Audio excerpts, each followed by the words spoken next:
How does one make it in Hollywood? Wow, that's the million-dollar question. I think if I could simply answer that, I'd be able to be a millionaire just by giving that advice, you know? It's extremely competitive. It's an extremely difficult industry to break into. I sometimes compare it to professional sports, like wanting to be in the NFL or the NBA. You know, it's one of those things that people grow up dreaming about, wanting to be a part of, but in fact, very few people end up actually making a living being in that profession. I actually don't think there's a ton of luck in the writing game, because writing's one of those things where you have a script, you know, it's 120 pages or 30 pages for a TV show or 60 pages for a TV show, and it's either good or it's not good. And it doesn't really matter whose name is on that cover page. Once someone starts reading that script, they're going to know if they're engaged by this writing or if they're not engaged by the writing. You really need to get the person you're pitching to see the story, to get them to be able to see the movie as clearly as possible.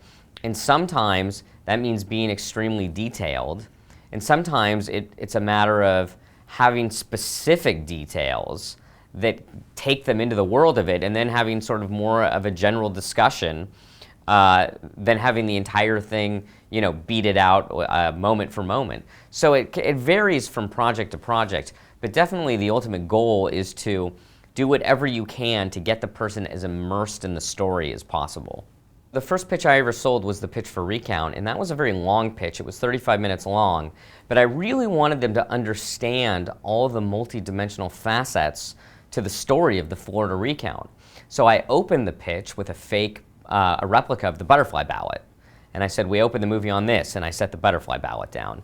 And then I took them through the movie, not as a history lesson, but as the story of how I saw the movie lay out. You know, I said Ron Clane and James Baker and the battle of these two men, and then I brought in Katherine Harris, and made it as cinematic a telling as possible. And then when I was done at the end of the pitch, I showed them a 2-minute video clips of the actual Florida Recount to give them, you know, images of what it was really like down there, to just immerse them in the story as much as possible. And I knew, because I was pitching HBO, who, you know, only hires, you know, very experienced writers, and I had never sold anything, that this was going to have to be one hell of a presentation if I was going to get them to hire me to do this movie.